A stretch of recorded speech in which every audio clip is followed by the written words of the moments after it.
Magis Day, Ateneo Hearters, and welcome to episode 2 of Ateneo Talks.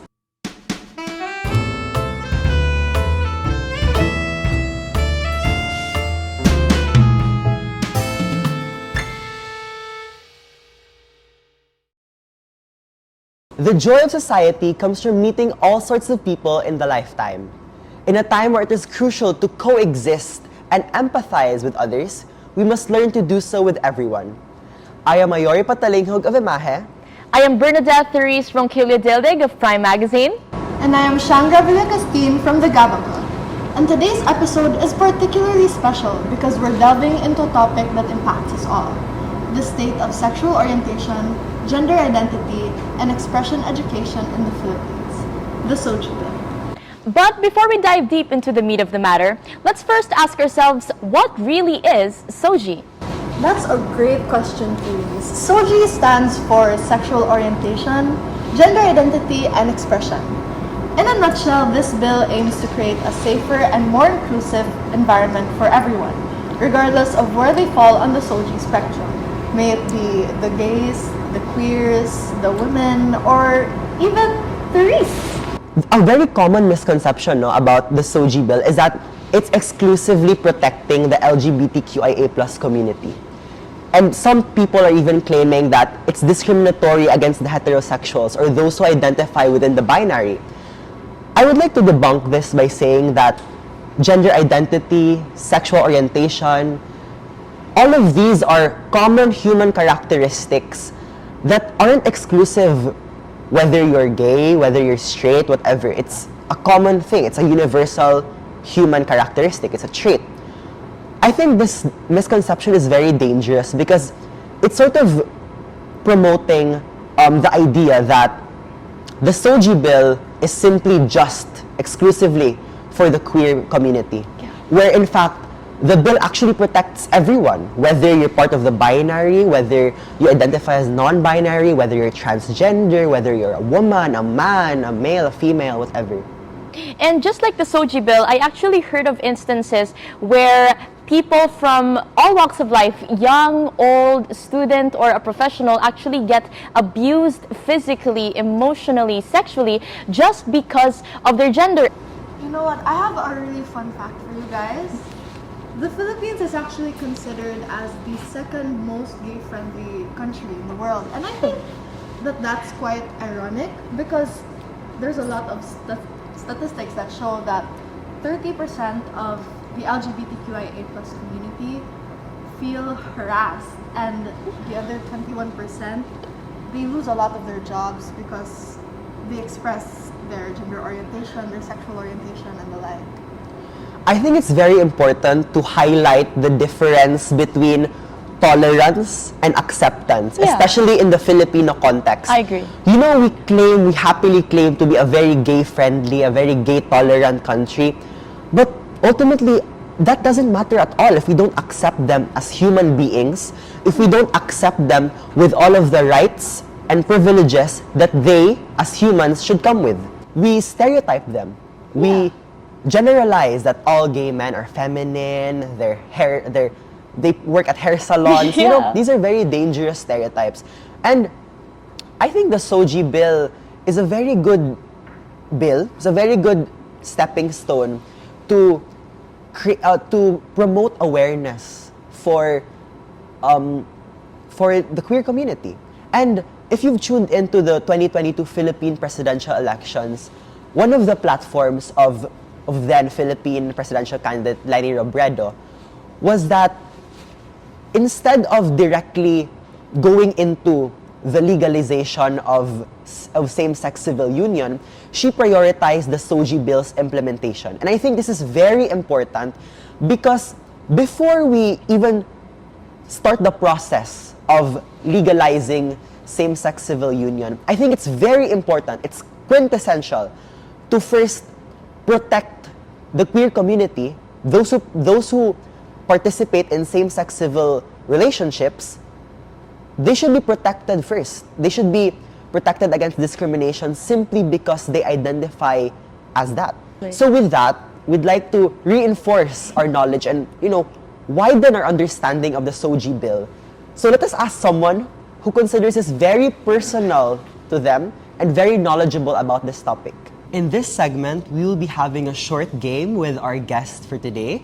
So without further ado, let us welcome our invited speaker for today. She received her educational formation from esteemed institutions such as the University of San Jose Recoletas, Colegio de la Inmaculada Concepcion Mandaue, and the University of the Philippines Cebu.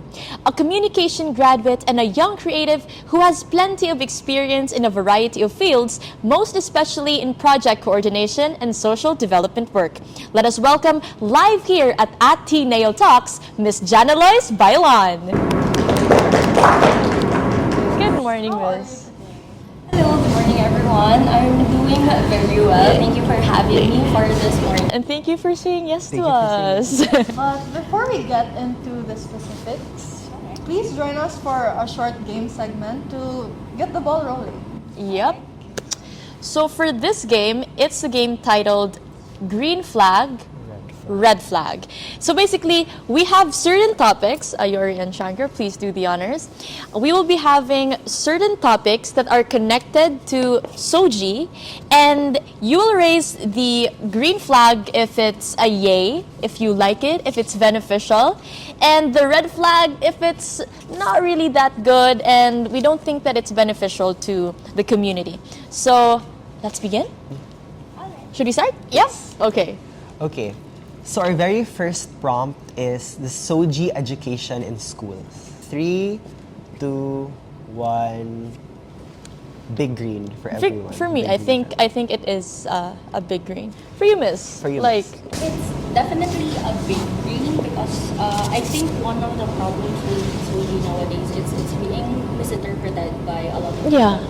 And a school that's willing to adapt SOGIE education, I guess it says a lot that they aren't afraid for the students to fully understand their own identity, their own expression. So it's really a big green flag for me. For me too, and I think also I said green because I know much about SOGIE, but I do not know everything about SOGIE. So to learn it from someone who works in a professional landscape and to actually understand it without any false information, without any fabricated fact, I think it's very important, and I'm very stoked that people my age could also be given the chance to learn about SOGIE in school. And on that note, let's go on to our next prompt. Our next prompt is same-sex civil union. Is that a red flag or a green flag? 3, 2, 1, and we're all on the same page on that. Yep, Miss. I would what? hope so that we're all that. Yeah. It's definitely a green flag because I'm just a disclaimer to everyone. I'm not the biggest religious person, so I'm really very open to the religious sector not accepting it as a marriage. In fact, but I do understand the plight of the others who are really religious and would want to go through it the ceremonial way. But as for myself, my individual preference, I would really want the civil union to at least be pursued because it secures LGBT people and its members. It secures a certain social welfare that normal person should be given. Exactly. Yeah, and I agree because again, as Miss mentioned, there's a distinction between marriage and civil unions. But I think the least we can do is afford these same-sex civil partnerships the right to a civil union. Because as Miss mentioned, you know, it guarantees them rights that you can have, the legal rights that you can obtain from being wed in a civil union, such as the right to conjugal property, you know, as I've mentioned a while ago, the dependents, in case the partner is in the hospital, so the partner can be a legal dependent for that person. Okay, so now next to our third prompt, what do you think about conversion therapy? In 3, 2, 1. Biggest red flag. Yeah, it is a red flag. So let's hear from you, Miss. Yeah. Actually, I wanted to really give context to this because some people might really pursue conversion therapy with their own will, Yeah. if they want to go through with it. So it's a red flag if it's imposed on.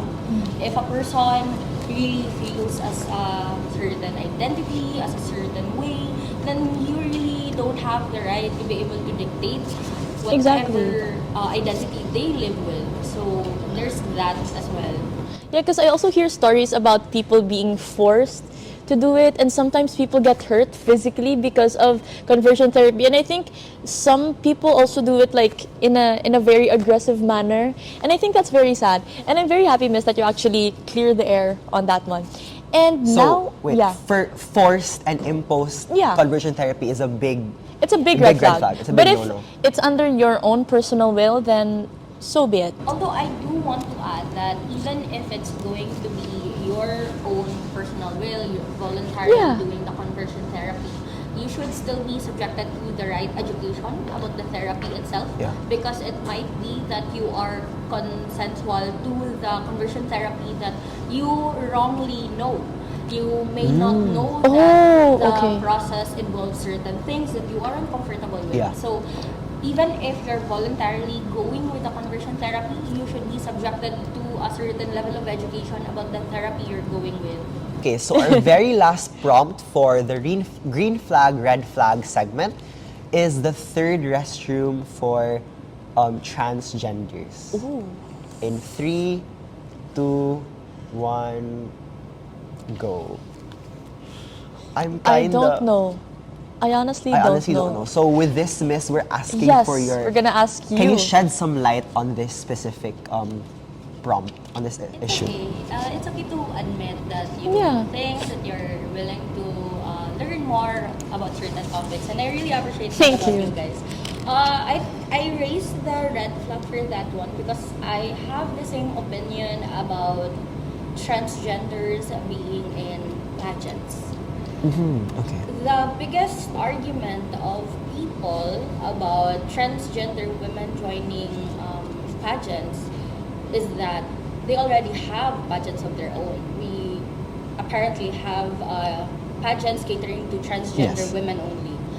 And I think, personally, I think the biggest red flag about this is you're trying to isolate these people. That's true.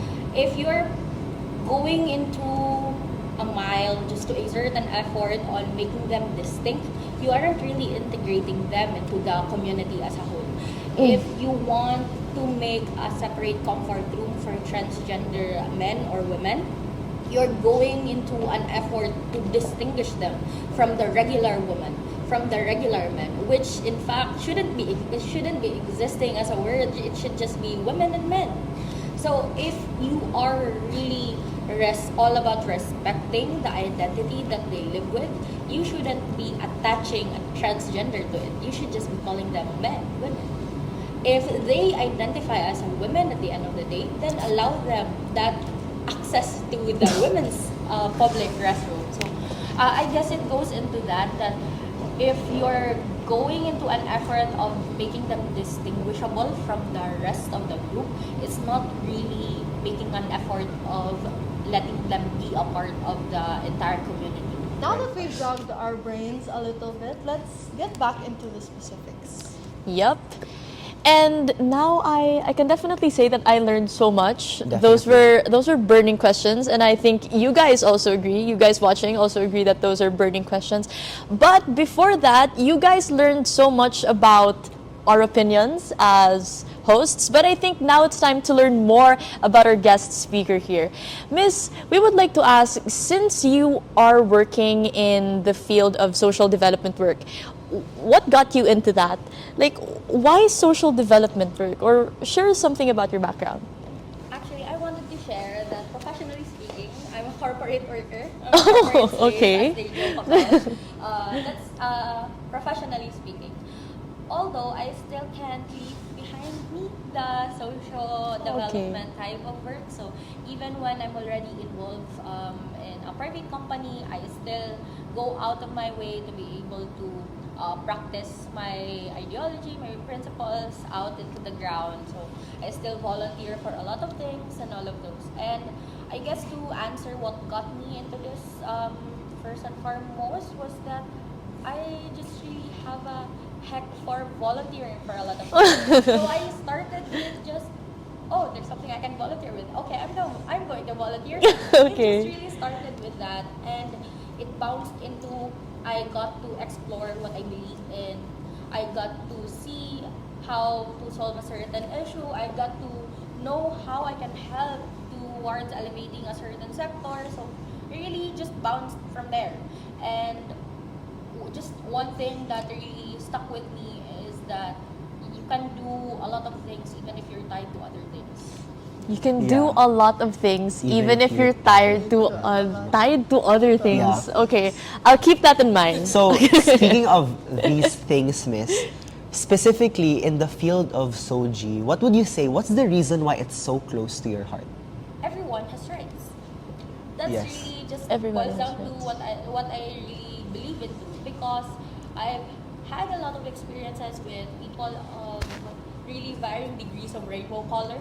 So I have a lot of people around me who are of different identities, and I don't see them as a certain identity. So, Miss, with all the experiences you've had on advocating for this type of movement, could you share a story on an experience that significantly impacted you in this movement?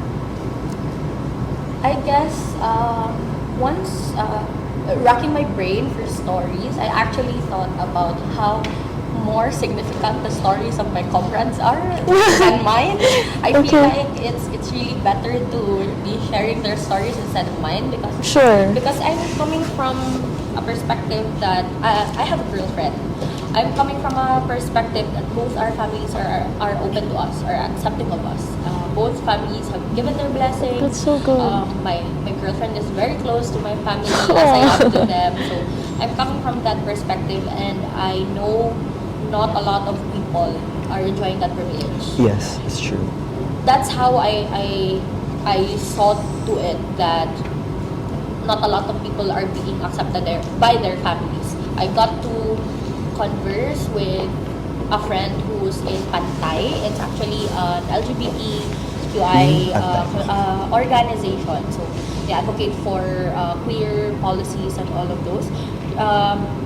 He's from Pantay, and he shared in one of our discussions, since we were basically sharing our hope out of that workshop, he shared that unlike everyone who could just basically the context was, before he spoke, there was another member of the circle who shared that you can't be too close to your advocacy because then it's going to hurt you. So there's a level of distance you have to put yourself into working for your advocacy. You have to be personal, be close to it in a way that you would be fighting for it, but at the same time you have to distance yourself enough so that if it doesn't go your way, it doesn't won't hurt you. You can still work on other things. Alright. So my friend shared that he can't really put himself in that distance. He can't put himself away from the advocacy when he knows that his friends are getting killed day by day. Oh my God. So it gets to that level of personal, because I initially saw my SOGIE issue as just, oh, am I being accepted by the family? Am I going to be accepted by my parents? I initially just went on with that issue in mind, that this is a type of issue that LGBTQI members are facing. But you also get to be open to other stories that other people are even struggling with their lives in the first place. And you realize just how privileged you are in the first place to even be alive with that identity in your arm, like a showcase for the people. So it really goes into how personal the fight is for a lot of people. That really struck me, because it's true that you can't put yourself too close to your advocacy, Yeah. but it's so difficult to do that when the people involved in that advocacy are your friends, your family, yourself. Exactly. And how do you put yourself in that? So yeah. Yeah, and I think it really goes to the conversation that those who have less in life should have more in law. And not just less in life in terms of financial capacity, but less in life in terms of how they are seen in society. Acceptance, Yeah, you know. and that's why the SOGIE bill is incredibly important, and to see the government fight for the queer community is very important, because the people need to see that the government cares for them, and that the government is there and is actively doing its job to provide sanctuary for those who need sanctuary. So I think that's very important. And on that note, Miss, I think you saying your gender and your identity on live, I think, television. By the way, we'd like to thank you, Miss. For Yeah, that was amazing, and for you to actively and freely and openly and bravely say that is something that we all commend. But not everybody has the privilege. courage, Yeah. the privilege to be able to say that. So if there's someone right here watching on the other side of the screen who has difficulty in coming out, or child. still doesn't know how to come out, especially to his or her family or their family, what's your advice to that person who's on the other side of the screen right now? I guess I'd like to start off. I'd like to keep this very short, but I'd like to start off with. I'd like to start off with the fact that I didn't come out to my parents. Oh, Yes, I've always believed that they do know. Just to clarify, in case everyone knows. There was a note with the video and all. I didn't come out to my parents. I just bluntly told them that I have a girlfriend. wow. I did not say that, Mapa, I'm a demisexual. I just said no. Actually, the verbatim was, Nakoy uyab. I said it as if I just said it as if I was introducing someone into the family. It was just like any other cishet person would say na, Yeah. Ma, pa, I have a And significant other, yeah. It's not just an issue of coming out, it's also an issue of wrestling with your own identity na, who am I? I thought I knew myself all this time, but Yeah. suddenly I don't. Suddenly I'm like this.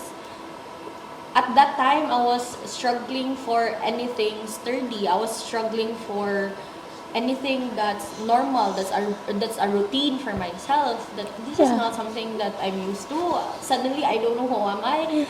So that's the very biggest advice that I could really give to anyone. It's okay, do what you will.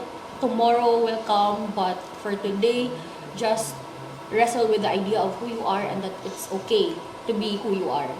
So now that we've given advice to the children, To the child. to the child, To you guys watching? how about what would you advise to a parent who's in the process of accepting their child who just came out? Yeah. I know that it's difficult. I feel like my dad has the clear difficulty in it, but it didn't stop him from still respecting me. That's beautiful. It really boils down to your child being your child. The same thing as I've mentioned a while ago, na it's not really a lens of a gender, but more so who are they to you. So at the end of the day, you just really need to know who this person is. This person is my child. So this person deserves all the love in the world. This person deserves all the respect that I can give. Yeah. And no matter what gender they come out with, I even have friends who has initially come out as a certain gender, and then the next time we met, it was a different one. So no matter what gender they decide to wear on that day, if it so turns out that they're still trying to navigate Yeah. their own identity, it's okay. Just be there, just support them.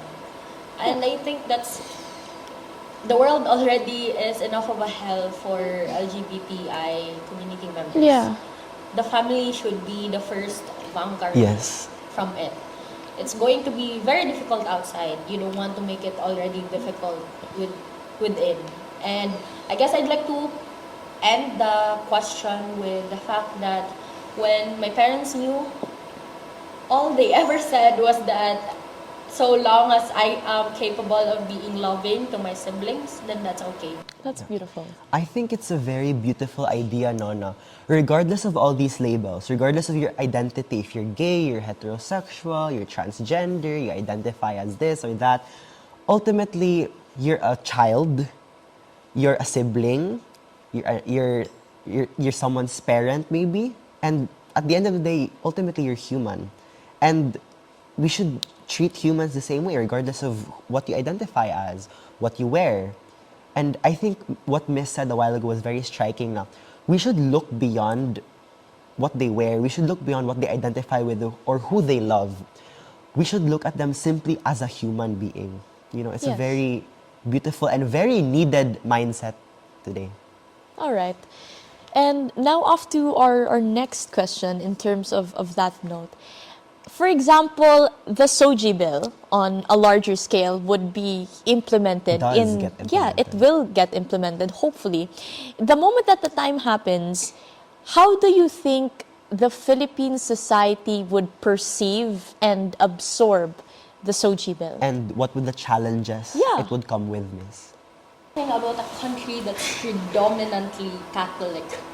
So it's really going to be very difficult, especially if you have that type of religious people who are quite hard-headed.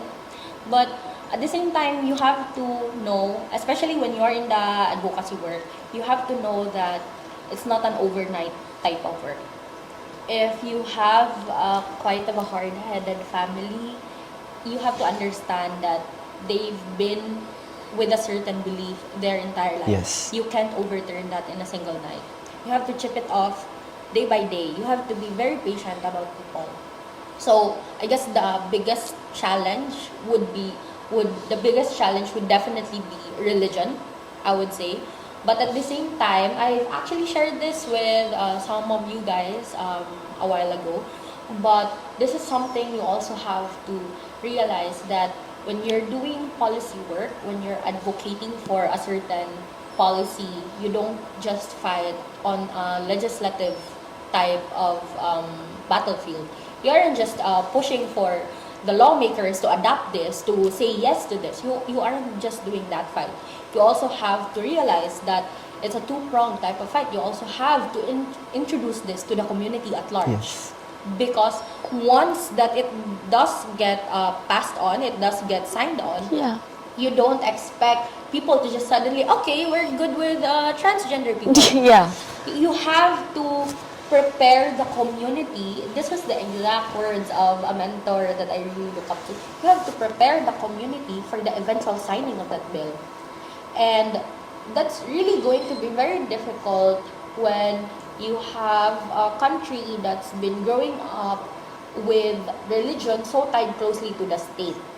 We know that there really is a separation of the church and the state, but it's not that easy when you have different political contexts playing here as well. You aren't just talking about religion, you're also talking about the policymakers, the people who have the power. You have to realize that advocacy work and being in the movement is not a sprint, it's a marathon. You have to conserve your energy because the fight is not just today, the fight is going to last a very long time, and it might even be that the SOGIE bill will be signed once it passed on. So things like that. You have to be prepared for things like that. So you have to conserve your energy, know your battle, know your assets, where you can fight better. Is it in the community? Is it in the policy work? You have to know the ins and out of the advocacy that you're working with. So, Miss, just a follow-up question. But recently, the Pope released a statement that that Catholic churches can bless same-sex couples.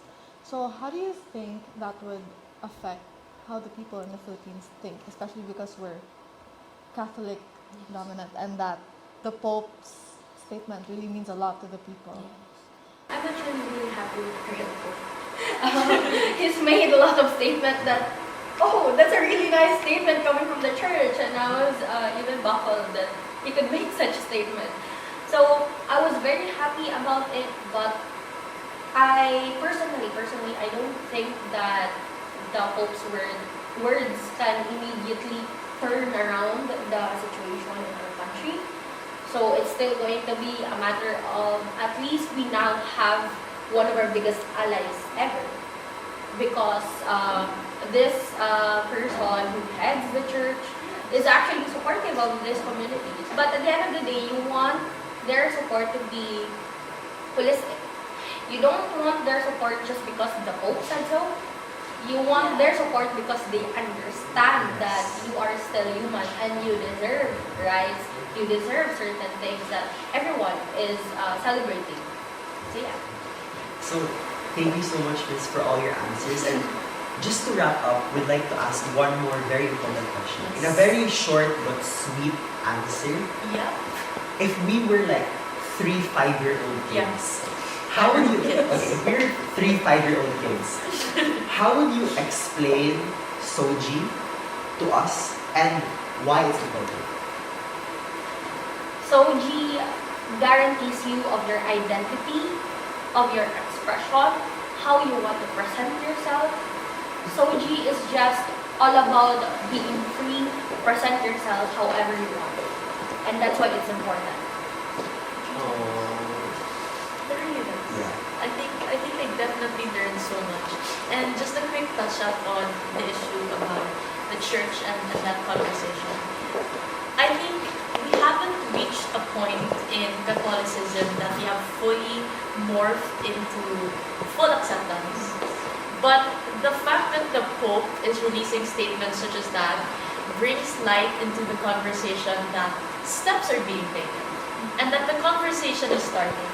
And to see that happen in today's contemporary world makes me so proud to be part of this generation. And I'm also very proud of people who are maybe at the same age as we are, who are part of the conversation, who are out there advocating. And I think the Pope, there was a certain line there that really struck me, and the Pope said, if same-sex couples want to be blessed by the church, want to be blessed by God, who are we to not let people be close to the Lord? But the bottom line and the key to acceptance is realizing that, you know what, there's a certain power that goes beyond the stereotypes that we have, the pillars and the walls that we build. And at the end of the day, that's love. And I think that's how your parents also got into the scenario where they were like, you know what, maybe it was hard for them, but because they loved you so much, and because love has the power to do a lot of things, a lot of crazy things, they were able to say, you know what, we love her. And at the end of the day, we embrace her. I hope this conversation we're having right now Yes. with our viewers watching, I hope it can also be one step closer to, especially in the Philippine context, to not just being a gay-friendly country, but being a queer accepting nation. So, with all of that, we'd like to thank you so much, Thank you, Miss, Miss. for being our guest for today. You've enlightened us. We learned We so learned much. so much. We learned so Thank you much. as well. Thank you for having me. Thank you, Miss. Thank you so much, Miss. This has been episode 2 of Ateneo Talks. Recalibrating the system. Once again, I am Shangra Villacastin from the Gavel Club. I'm Bernadette Therese Ronquillo Dildig from Fry Magazine. And I'm Mayori Patalinghog from Emahe And we hope to see you on the next episode of Ateneo Ateneo Talks. Bye!